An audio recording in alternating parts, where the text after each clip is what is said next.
Right, I've been experimenting somewhat with Brushos. Um, on this example, I'm putting exactly the same colour on the right hand cards as I am on the left hand cards, and that's just cleaning off what was left on the spoon. Pardon?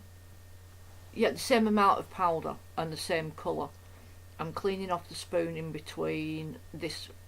It really hurt my back because you have to hold your arm up a lot, and each time I cleaned the spoon off, didn't waste a little bits of paint, which there is a project coming up that I want to show you with all these little clean up bits that I use. So yeah, I'm putting the same colours, same amount, as closely as I possibly can on each set of cards at the sides. This sample I'm only doing 4 colours, obviously, because there's 4 sets of cards, twos, you know what I mean. Right, the left hand side I'm going to pre-treat with IPA, and I can't say this word, isopropyl alcohol. Go on, say it. Isopropene, isoprosyl, isoprosa, isoprosic. I don't know. IPA, right, I've squirted it with IPA, and obviously anybody playing with Brushos know that you look at them wrong and they fly off in every direction. So I'm cleaning up around so there's no cross-contamination. So I've sprayed them, and as you can see, some crystals have an effect. They start dissolving in the IPA. Some of them have no effect, no visual effect whatsoever. But there, I'm just cleaning up now. I'm wetting them with water, and I'm wetting the right hand side ones that I haven't touched with anything with water. I'm trying to get roughly the same amount on each side. I don't know if I just said, but I've spent 3 days solid experimenting. That's them dry. Now the ones on the left, you can see don't spread as much as the ones on the right. I left them to dry totally natural, no air tool involved. There is a little bit of pink that got moved up onto the top left hand one, but the colours haven't shifted. What you can see for yourself, they're intense, and they just haven't merged as much as the ones on the right. So I tried it with every single colour that I've got that they do, that I think that they do, that I've got. Well, I don't know, they could have brought out some new ones by now, I don't know. But I've had a word with Laura at ColourCraft, and she's trying to find out of the chemically type labby people there, apparently it's a granddaddy, whether it will do anything chemically to it to change the light stability of them, and how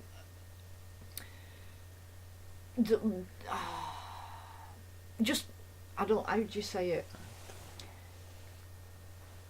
I'd use it just for playing. I wouldn't sell any art done like this yet until Laura's got back to me, which she's promised that she'll do. And now some other samples are coming up that I did, and this time I don't do a comparison because it's obvious what's going to happen, and anybody playing with Brusho knows. But what I found out these cards are really, really handy for, I've labelled them all so I know which colours they are. Or if you want to do a picture, because it separates all the colours and doesn't let them merge too much, it's very much like what's on the top of my pots. I actually picked out crystals with a pair of tweezers and a magnifying glass to try and get a breakdown of the individual colours. So what I was saying is, what these cards are really, really handy for is seeing if a red is a blue red or not, or if a purple is more on the blue side, or what sort of red is it. So when you're picking your palette to mix, even if you're mixing two different Brushos together, you're not going to get mud, because you can see what makes up the colour much easier. That's another one of the cards. I'm just wiping off the paintbrush and the little spoon onto it, but as I said, there is a project coming up with that in a few videos, hopefully. Yeah, so even if you just do this, if you're a Brusho person, you know, if you've got them, so you're not making mud. Oh, is that the black one, or is that grey? Is that top right one grey? Some of the blacks and the greys and the browns just are amazing when you see them like this.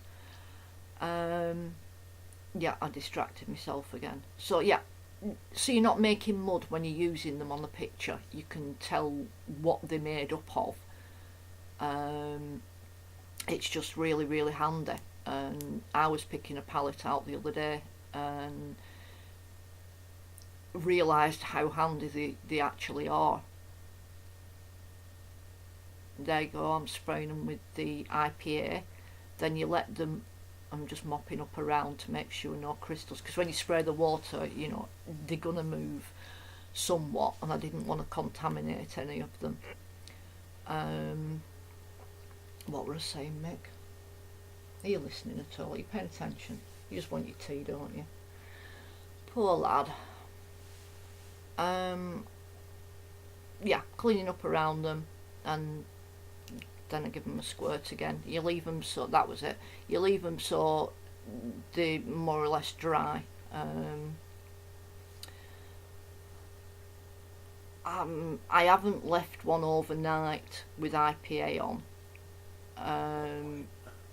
There's no real point, because they're more or less dry. I can't see it having much of a difference.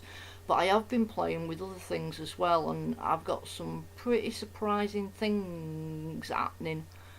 I'll stick a photo, well, I'll get Mick to stick a photo on the end, but I think there's enough in this video, to be honest. But I'll just show you what else I've found. There's a few things coming up, but I've really been playing with these Brushos. Right, now there's some photos. This photo and the next photo is exactly the same, but turned round, because I have a lot of light on the left hand side, and the pots were throwing a shadow, so I turned them round so you can freeze it and look at the colours if you know you want to see them properly. They're wet, just wet with water and wet with IPA ones. You know, the one with only the 4 pot but the 8 cards. They're all obviously IPA'd. And now we're back on to, oh right, this is one of my points, is the popping a hole in the top and keeping a pin in there. The difference in that colour, that is one colour, but I fished out some crystals and mixed it with water. That's the top, and the static, when you put your spoon in, the finer crystals cling to the spoon with the static, so I mixed that in with water and put it on the bottom of the card.